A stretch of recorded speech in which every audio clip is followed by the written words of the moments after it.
Welcome back, my new and existing work from homers. I'm Shortcut Cherry, and this is a continuation of my series of tips and tricks to help you work from home.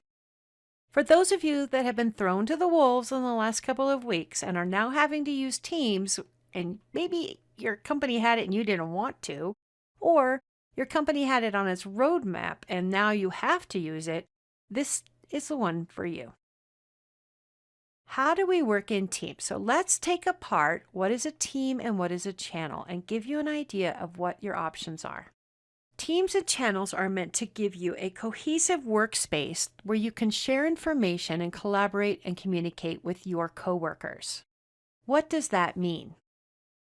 For example, we have here the sales operations team, and then we have 4 channels below that. Think of channels as a subgroup or a work stream. The best analogy that I have found to help people understand what are teams and channels is to use the analogy for like cable television. We have lots of channels now available on TV, right? We have Disney Plus, we have the ESPN network, we have the HBOs, we have all types of channels that we can subscribe to. And some of those have sub-audiences. So for example, HBO has HBO Family, and they have HBO where it's just the retro ones, and then 4 or 5 other ones, right? Let's say you have the ESPN network. Well, now you've got football, you've got baseball, you've got basketball, you've got gymnastics. Fabulous. Our family would love that package, but some of us don't care about golf. My husband, that's his channel. Other people might want to watch different sports. So in that package, there are only certain channels that are important to me. There are certain channels that are important to my husband or my kids. Think of a team as your ESPN network. If you like sports in general, then you're going to be involved in the general channel, meaning everyone who's in sales operations is going to receive information using the general channel. Then we start breaking those down to other sports. In this case, other areas of sales operations. We have the resellers, we have Fabricam, and we have the M400. The M400 is a product that they're working on. Fabricam is one of their clients, and Contoso Resellers is one of their divisions within sales. Now let's look at the marketing team instead. Again, we have the general channel, but our marketing team is involved in a lot of different things. Some of them are focused on awards, some are on campaigns, some are on events, and some are on products. So when you create a team, think of how you might break that down in order to make it usable for people, because everybody getting everything kind of takes you back to email. So let's just create a team. You may or may not have the capability of creating a team in your organization. I'm going to click Create Team. I can build one from an existing team if I need to, or create one from scratch. Here's the option of private or public. Now, public kind of freaks people out. What do you mean the whole world can see my team? No. In the public option for teams, it is internal to your organization. So if you have a team for, let's say, planning employee events, we could make that a public team because we want anybody to come in and volunteer to help us with those. Where if we're working on research and development, we might want to create a private team so only the certain people that we invite would be able to see it. I'm going to create the public team. And let's just say this is going to be employee events. Now, I'm going back to my HR days here because employee events was my favorite part of HR and probably the only part that I liked actually. Everybody skips the description. Always, always, always put in a description because this is how people find things. Where we plan the holiday parties and employee appreciation events. In your description, you would want to use keywords, of course, in a very pretty and conversational format.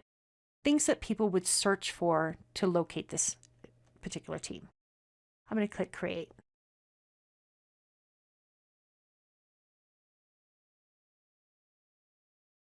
Now it's asking me if I would like to have members join. If I would like to include people right off the bat, let's say maybe Amy is helping me get this team set up, but we're really not ready for everybody else to be in here yet. So I'm just going to add Amy. I have the option here to make her a member or an owner. best practice is to always have a number one. If you are a Star Trek fan, you know what I mean by that. So let's make it so, number one. I'm going to make her an owner too. If you win the lottery and run away, somebody else needs to be able to step into your shoes. I'm going to click close, and I have my new team. It will appear at the bottom of my list. Now, if this is the most important one that I need to work on all the time, I'm going to click and drag it to the top of the page. So I can order my teams and how it makes sense for me. Overall, now, when we have a new team, we have a general channel, and for each channel you create, you have the ability to create conversations, share files, and participate in a wiki, which to me is not really a wiki. It's more of a discussion board. When I think of wiki, I think of like Wikipedia, where everybody contributes and it looks like a big text document. This is really more like a discussion board. There's also a plus sign here, and that lets you add additional tabs. This is where that roll-up view, this is how we consolidate all those tools that we work on, that we use all the time, into one space. If we had a planner board that we were using to plan content or plan an event, then I might want to add the planner board here. If I want to stream a video that I have in Microsoft Stream and put it on the tab, I can do so. If I want to use forms to create a survey and ask people questions from this work group, I could create a form here and share it with my team. Additional things like files, Word files, Excel files, PowerPoint files, whatever you need there. If you scroll down, here's a growing list of third-party tools that can be integrated into Teams using the tabs. Again, depending on your company, you may or may not see all or any of these, but we play well with others now. So for example, if I were working in marketing, I know for a fact that they probably have an Adobe Creative Suite. So if you can't find the one you're looking for, I'm going to type in Adobe up here, and here's my Adobe Creative Cloud. I can add the tab and include it right there in my team if I need to. So that's just the general channel. Now, each one of these has options. Always hit the little dot, dot, dot. And you can manage your team to change the settings if you need to. If you forgot to put the description in, you want to change the name. If you want to add members here, you can edit the team, get a link to the team. You can delete the team. It's like, oh, I didn't mean to do this. I need to get rid of this. I can also add a channel. We'll do that here in a second. For each channel, you have options as well. Here are how we change the notifications for each one of those channels. Remember, in the last video, I showed you how to customize your settings for Teams. Now here's where you can change the settings for this channel specifically. You can also pin the channel so it makes sure it stays at the top of the list. So even though I have a lot of teams down here at the bottom, my pinned ones are going to appear at the top above the groupings for all the teams.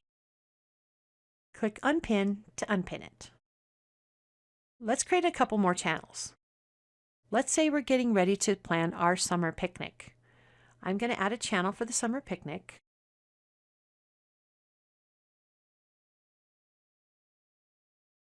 And maybe we put information, tentatively planned.